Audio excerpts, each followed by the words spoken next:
2. In this session, we will start learning some basics of deep learning, starting from linear regression to the gradient descent, which is the basic learning algorithm for neural network. Then we'll talk about the Perceptron also, which is another learning algorithm for neural network. And we will see the first one neuron architecture, actually one neuron mathematical model in this session.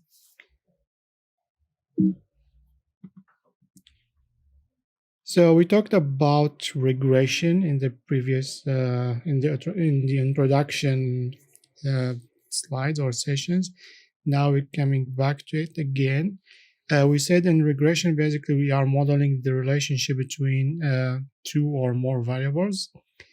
For example, we took this the house price example, where we have the house size as an input feature and we have the house price as an output feature.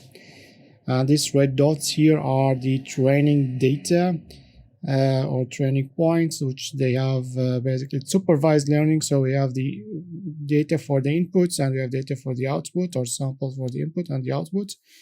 And here we need to, in regression, we need to find the optimum mathematical model, which in this case, line. So we need to find the optimum line that fits this data the best. An example of linear regression is basically here in self-driving cars, we take an input image and we try to detect or actually predict the steering angle. So steering angle is a continuous, which means it's not a classification here, it's a regression.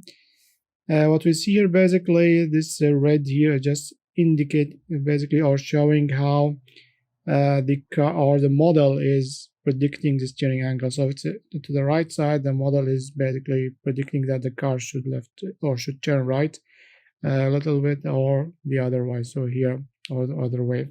So this is basically based on training data. So this car or this model actually was provided with millions and millions of images, basically images of the scene, and also the actions that human drivers take basically, or the actions that were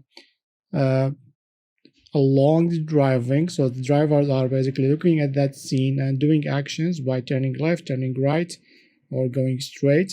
All these actions are recorded with their corresponding images and scenes, and then we take this experience, we take this training data, and we train our deep learning model for that.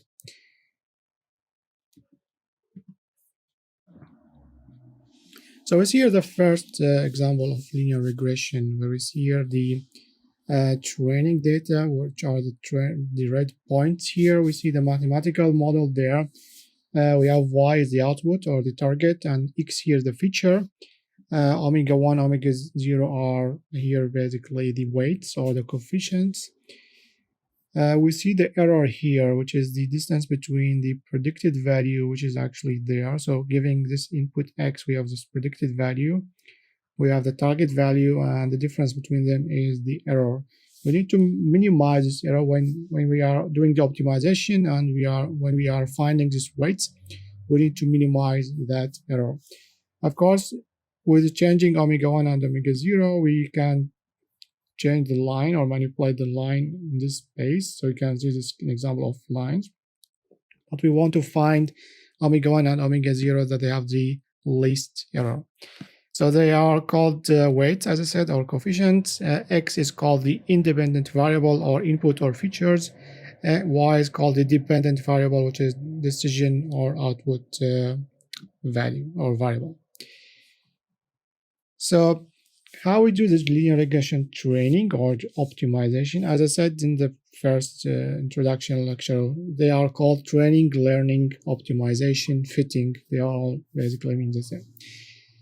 So we need to define, for machine learning, we need to define the performance. We have said that we need, in the definition, we have the experience, which is a data set. We need the task, which is, for example, here, fitting the line or predicting the y, giving x. And we need the performance measure, P, which is here in our case now is a mean squared error.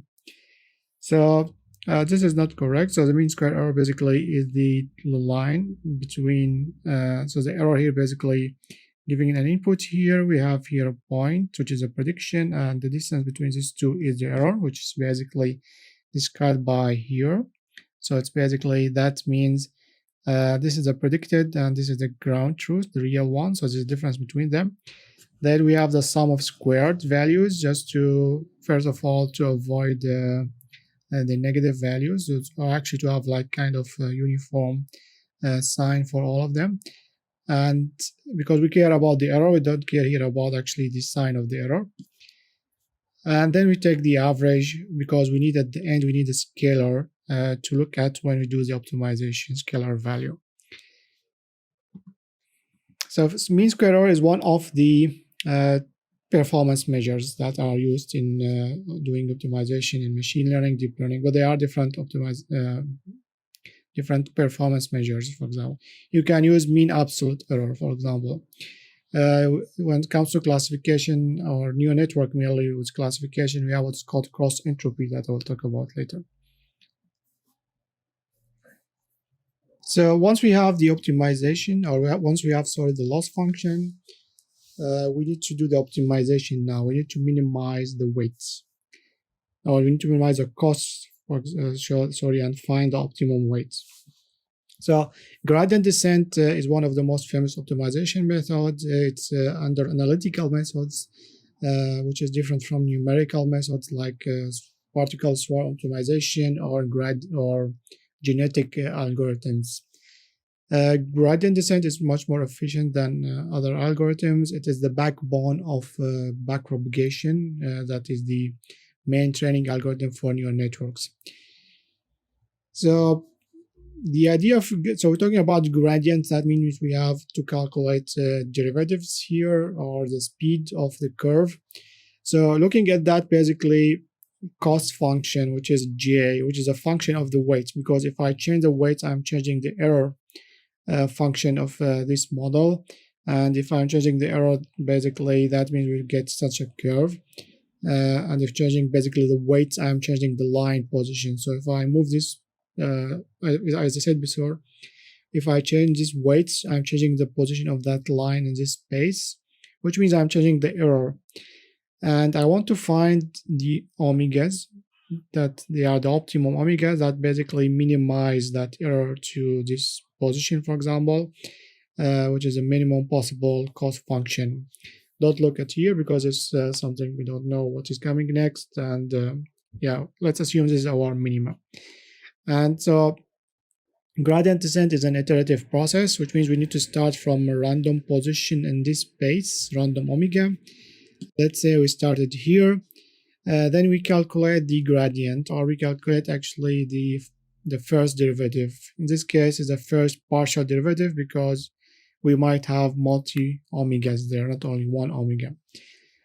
And for example, here the derivative or the gradient is negative, because the next y, next j value, if we're moving in this direction, the next j value is smaller than the current j value or cost value. Here it is basically this is a negative, as I said, because the next j is smaller, than the current j. Here it is positive because the next j value is bigger than the current j value. So this is a positive gradient, this is a negative gradient. Now this is how we update then the weight using gradient descent. So the next weight, which is a time t equal t plus 1, is equal to the current omega minus the gradient. So if it's, which means here, just ignore this row now. If it is negative, that means omega t plus 1 is equal omega plus the gradient, which means we want to actually shift the omega into this direction because it's plus. So if it is here plus something, it will go into this direction, which means we are going into the direction of the minimum. If it is in this case, which is here positive, that means omega t plus 1 would be equal to omega t minus the gradient. So if we are here, basically, we'll start to move in the opposite direction. So this is the idea of gradient descent. It will always move the weights into the direction of the minimum. Here, rho is what's called the learning rate. So this basically defines the step size that I want to take from t equals 0 to t equal 1. So if we have bigger step size, my basically movement or my step here would be big, for example. Let's say if I am here, then I have high or large step or actually learning rate here. Maybe my next point would be there. My next update would be here. If I have a small step size, I would move with very small steps here along that curve. Now, it's basically trade-off, and we'll see later, there are many ways to optimize or actually to find the optimum learning rate. We have also adaptive learning rate, because if I have very big step size, for example, here, I would basically jump from here to there, then from there to here, basically. So I will keep jumping without finding the minima. And if I have very small step size, I would end up at the minima, but basically it would be very slow. So the training would take much longer. So as I said, the trade-off, we need to find the optimum, basically your step size to first to be sure that we are getting to the global minima. And also we need to take care about the training time or training duration. So this is basically how you can write the Python code for gradient descent. It's basically just for you to check if you want to test that. In the machine learning lab, we will do that the same. So the idea here, basically, first of all, as I said, we start with random omega 1 or here W1, W0, which are the random weights. We start with iteration 0. We haven't converged yet, of course. It's just at the beginning. And here are the number of training samples we have, which is m. Now, we need first to estimate the cost function, basically, which is so this part actually represents what we see here. So it is basically W1 multiplied by x minus y. Sorry, this is the T0. So T0 here basically is the weights, and to represent omega 0, and this T1 represent omega 1, and x here basically the x there. So this is basically the left or the right side here of the formula here, minus the ground truth, which is y. So we're just basically taking this part, or actually taking y, put it on the right side. And of course, if this model is perfect, then it would be always 0. And this is basically for I along the whole data set. So I is from 0 to the m, which is the number of samples we have here. So what is next? Basically, now we have the gradient, and what is important now is to calculate the gradient. So we have two partial derivatives here to consider. One is the first derivative of this function with respect, or the cost function there, with respect to omega 1 and omega 0. So this is basically for omega 0, and this is for omega 1. Then here we have the temporal updates, basically. So basically this function here, which is omega 0 minus alpha, or learning rate, multiplied by gradient 0, and here is what the other one is multiplied by gradient 1. Then here we update the weights directly if we want to. Sometimes we need to do other steps in between, but this basically we can directly update. We get now the new mean squared error, because when we do the update, as I said, we change the error, which we actually minimizing the error. So here basically we are estimating the new mean square, or calculating the mean square error. This AP here is the minimum. Basically, it's called stopping criteria. If my basically error is smaller than stopping criteria, then I call it converged, which means when the weight is not updating, or actually when the error is not changing anymore. Let's say I converged at error 0.1, and this 0.1 is not changing anymore. If I do more iterations, then here I would stop. So this epsilon could be a very small value. Let's say 0.0 1. So if the difference between the current cost and the next cost is here smaller or equal to 0.01, then that means it's converged. We can break this loop. And here basically we're just updating J and E. So here is the temporal error. J, we're just here to store now to compare the current error with the previous error value. And then we keep iterating. There is another stopping criteria there, is the maximum iteration. So let's say I want to do that for 1,000 iterations and I want to stop.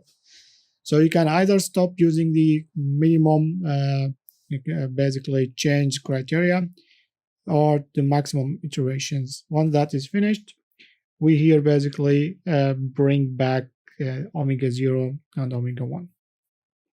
What about linear classification? As I said before, the difference between classification and regression classification, the output is categorical or discontinuous.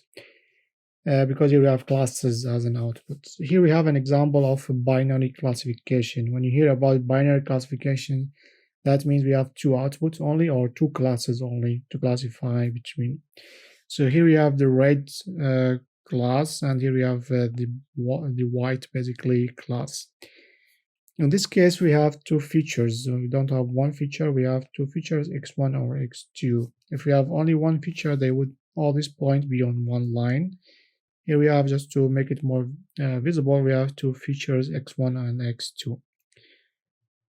Like in the linear regression, we need to find a line here, and the line here is different from the linear regression because here it doesn't, it's basically here, it's representing a splitting line, a line called decision function or splitting function, because here we need to define now two regions in this space, and we need to split these two regions by this line.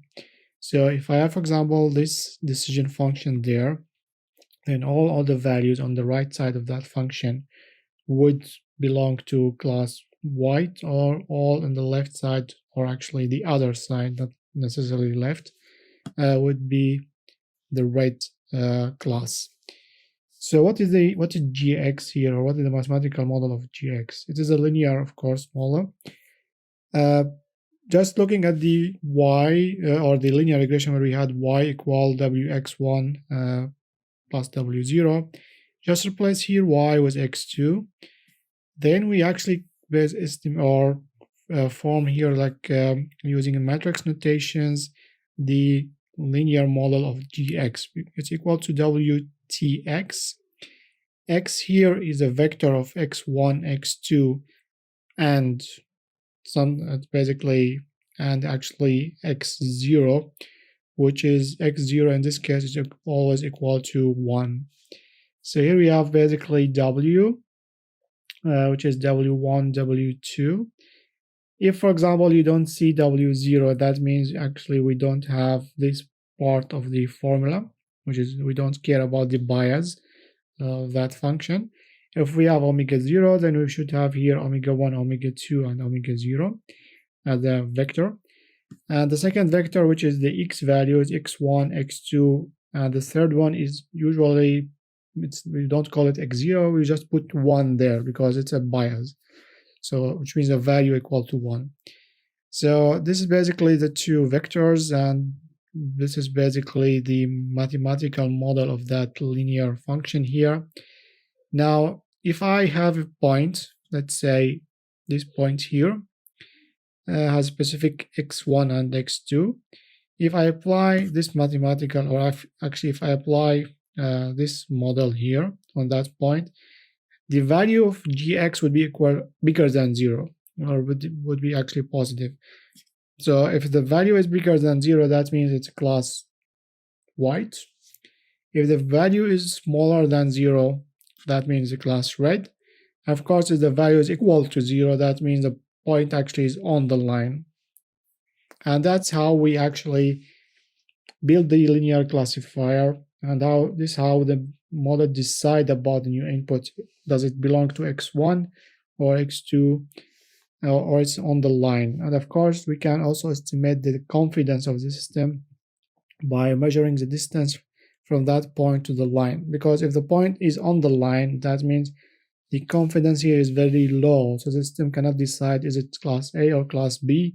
It's 50% A or B. So as I said in the introduction, the linear classifier, linear models are the bonds actually, are the basics of neural networks. And as we see now, they are also the neural model. The single neural model is not that different from the linear model. Of course, the neural model can have nonlinearity by adding a nonlinear function to the model, but we'll see that later. But basically the basic neural model is also linear model. And if we look here, or actually the basic neural model without the activation function is a linear model.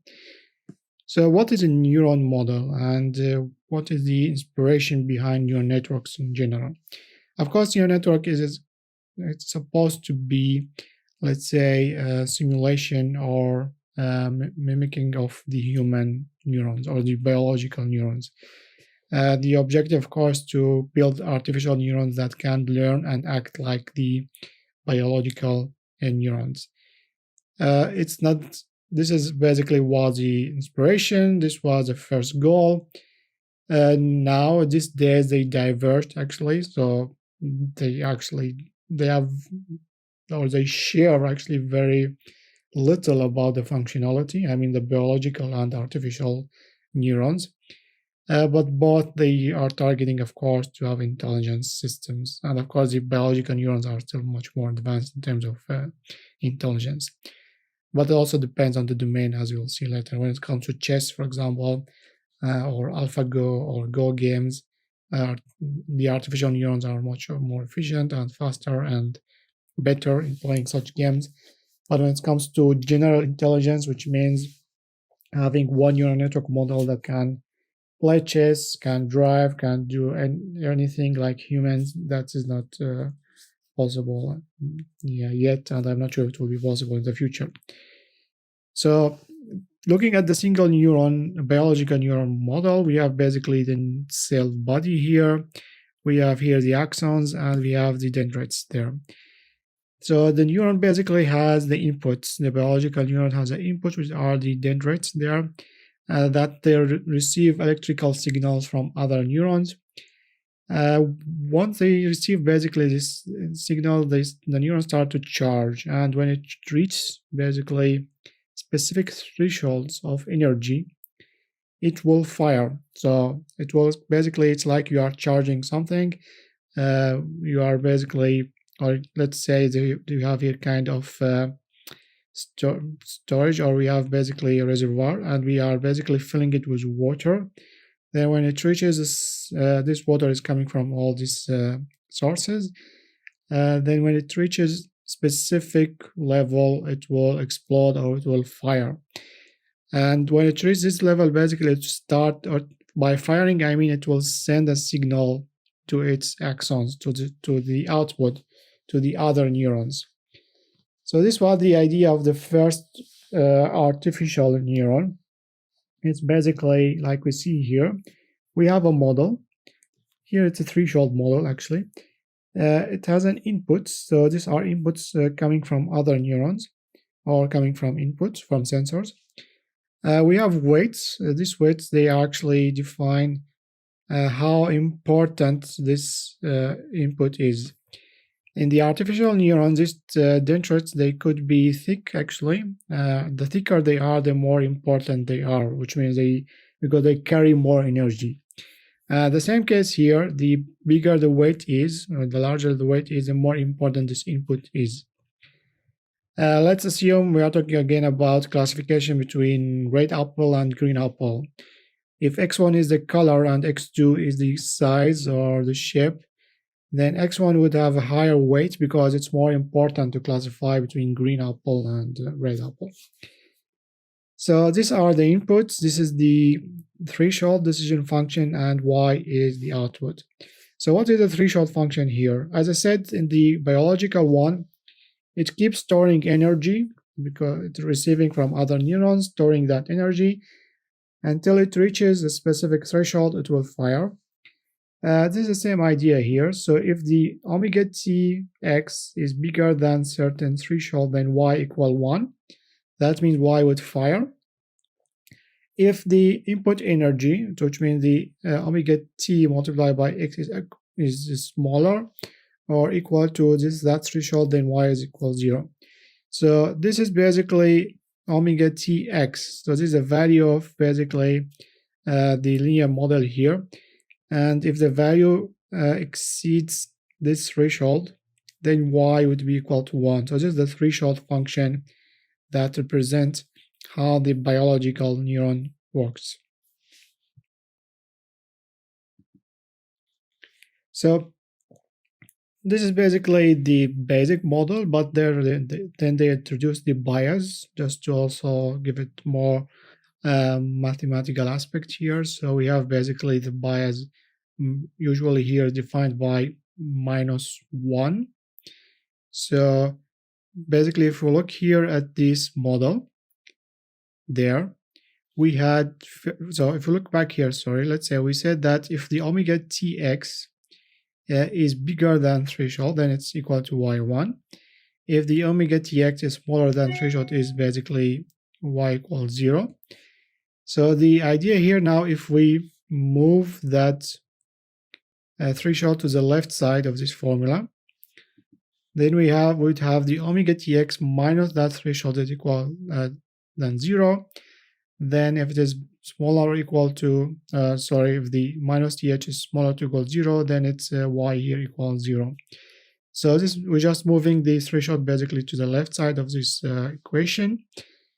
And if we just now replace that threshold with omega 0, which is, as I said, it's the bias of that linear model, then we would have this basically our linear model that we have defined before, where here, as I said, the omega 0 represent this threshold, because this threshold needs to be learned as well.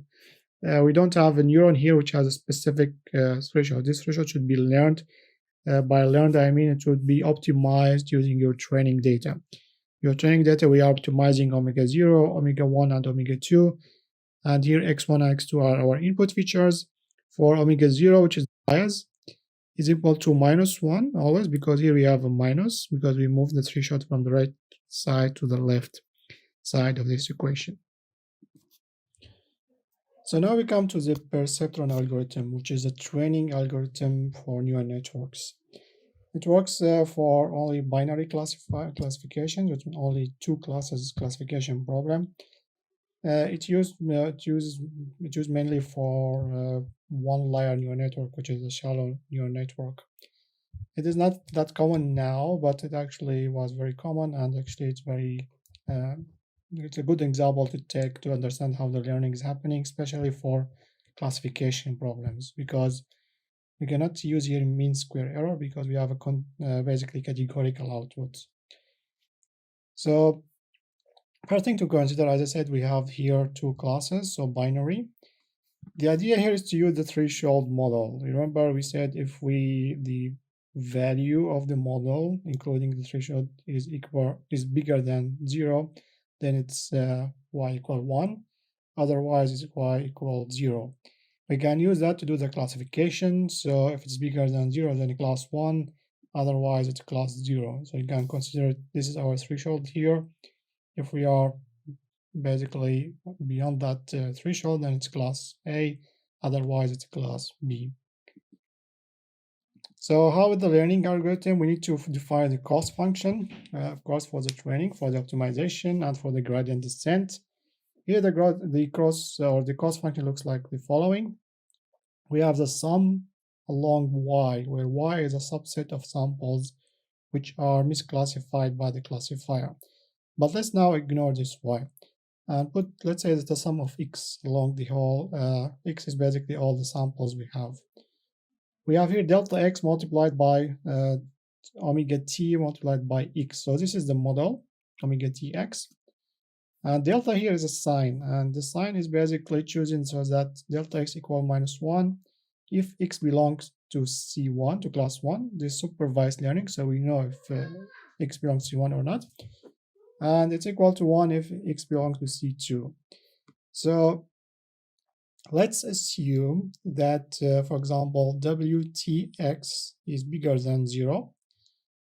That means the model is classifying X to class 1. And let's say X in reality or in ground truth, it actually belongs to class 1. In this case, this would be negative value, right? Because this is positive and this is -1, so this would be minus, basically, or negative value.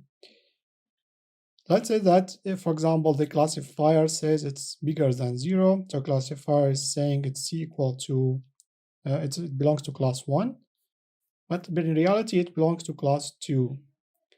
This way, for example, this would be positive, and from here it's positive, so we would have here a positive value.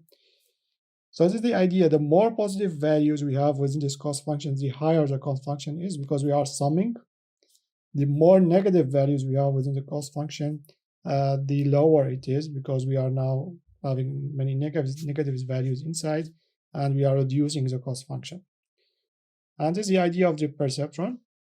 So we need this our cost function here. Of course, as I said, the objective is to have always this is basically negative value.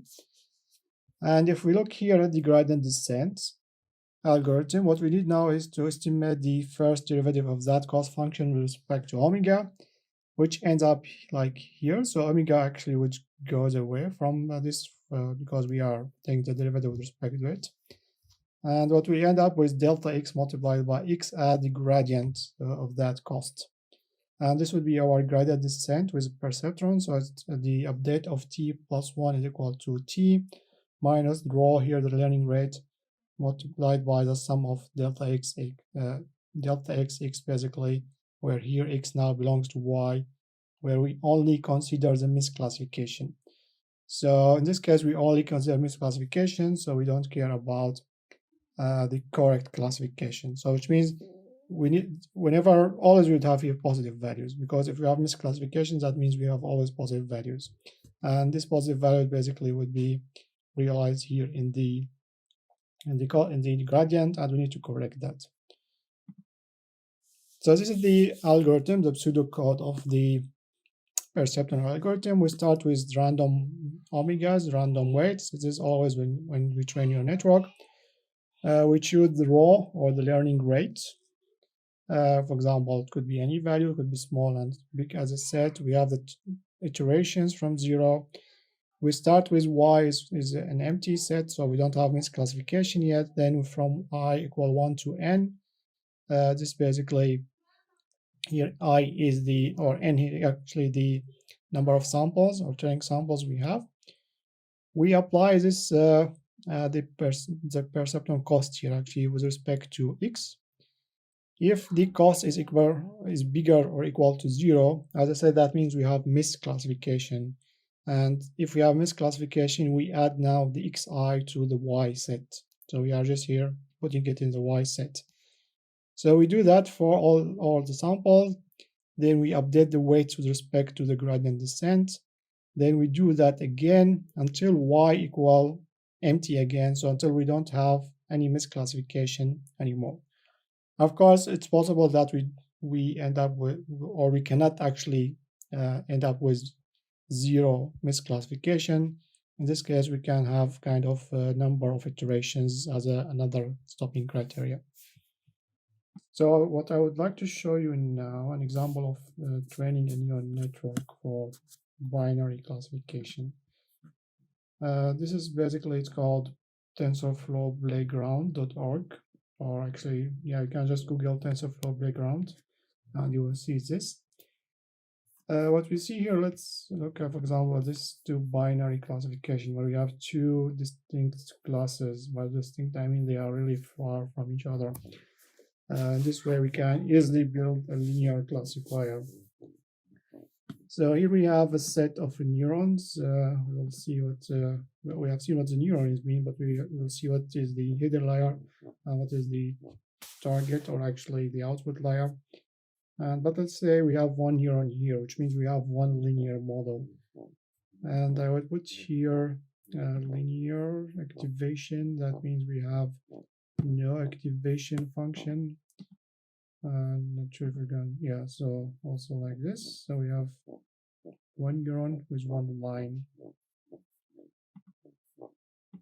Yeah. And if we now take the optimization, we can see that the loss is being decreased. I will repeat that. So the cost will start high, then it will go down. This is our learning rate. If I choose very small learning rates, which is the row that we have seen, it would go slower, as I said, and the optimization would take longer. We can see that the cost is going down, down, down. We see that the line is changing. It's basically your position and your rotation.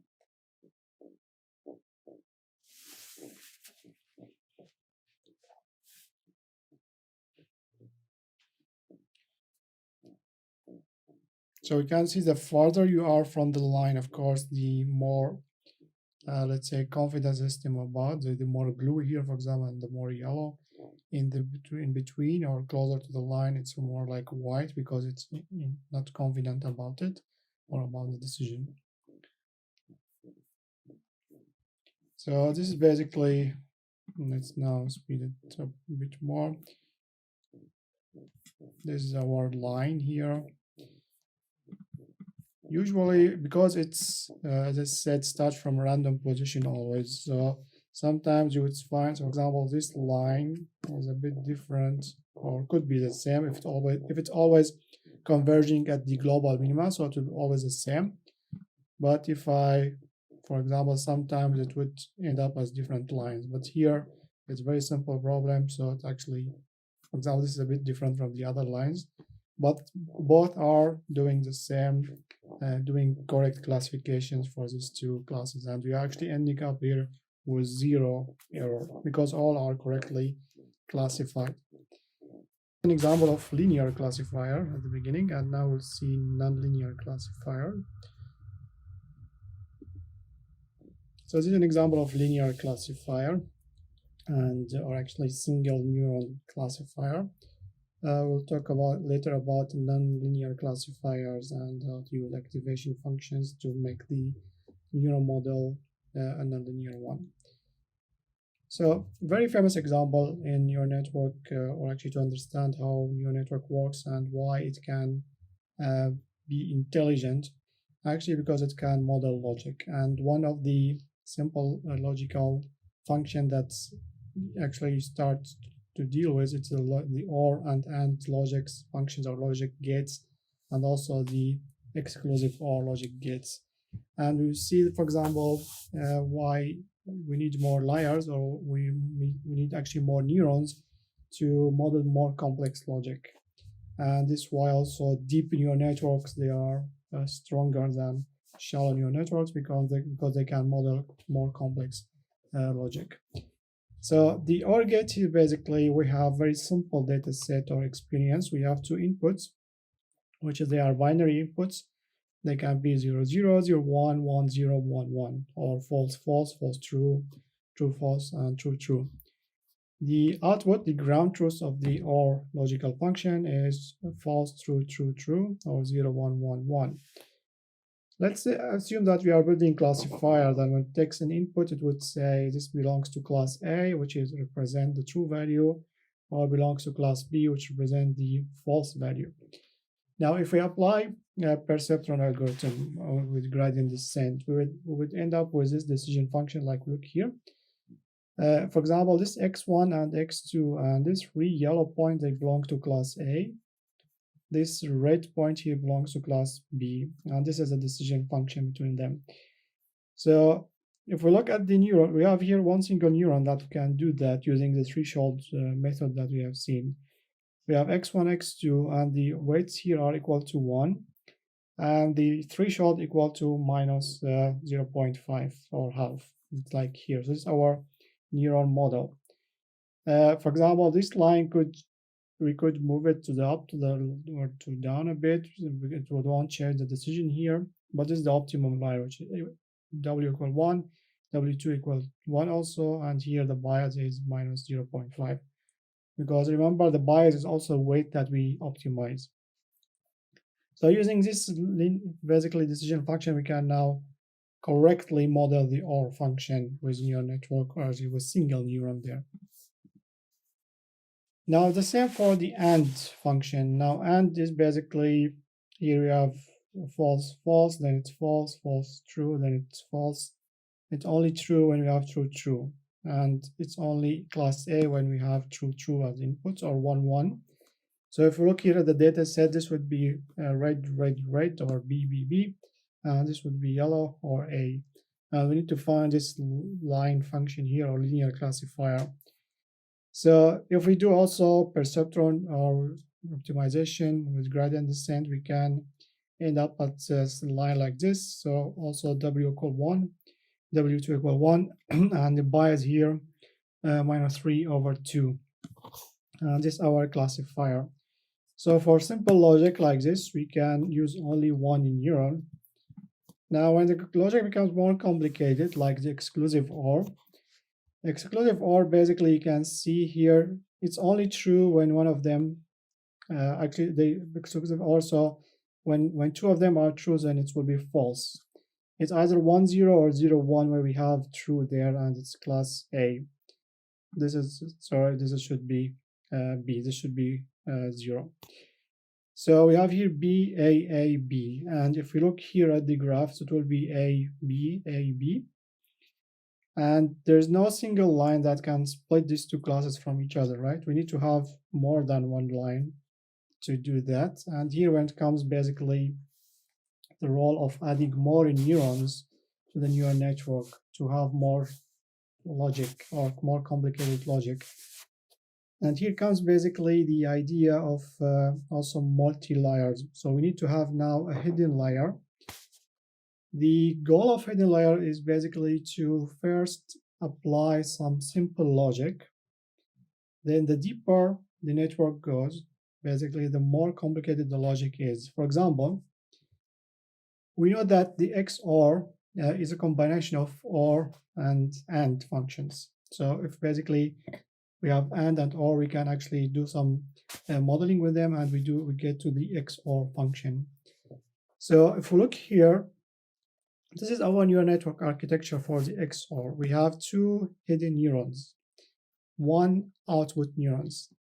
This is the first hidden layer, and it is basically the first simple step and simple logical operations that we need to do.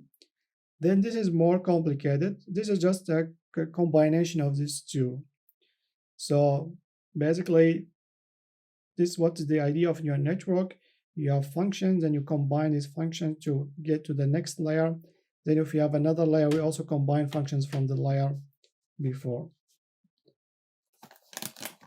And so this is basically, if we do this, have two neural networks or two neurons, and we have one output neuron. We will see later how we can actually train multi-layer, multi-neurons neural network. But what we are looking for is basically these two lines. The first line, which is the OR line, you remember this one? The second line is the AND line. One neuron here, which is this one, this represents the AND line. This neuron represents the OR line, and both after they decide, they have here an output. Now these neurons take the output of the AND and the OR, and then model the XOR. So what we see here basically, if the point is in between these two lines, and this is what this neuron would do. It would look, if this point is between these two lines, then it is, for example, class A. If it is otherwise, it's class B. So this is, as I said, these represent these two lines, and then we can train this last neuron there, which would have actually this model. So it would have the OR model. So the weight here for OR is 1, because this is now a new input to this neuron, right? So this is actually the model of this output neuron. So this, for example, you can consider that omega 1 here, which is this one here, equal to 1, multiplied by 2, which is this one, which is 2 multiplied by the output of the AND function. Then we have another bias here, -2, to model this basically space. So this is the more neurons we have, the more layers we have, the more complex logic we can do. The first layers would be always simple logic. Then basically the deeper we go, the higher order logic we get. Now, another way of looking at neural networks is basically topological representation or topology representation. Because neural network, what they do is they do basically transformation of the feature space, or a fine transformation of the feature space. Let's look at this example. So the points basically that they belong to this curve, they are class A. The point that belongs to the red curve, class B.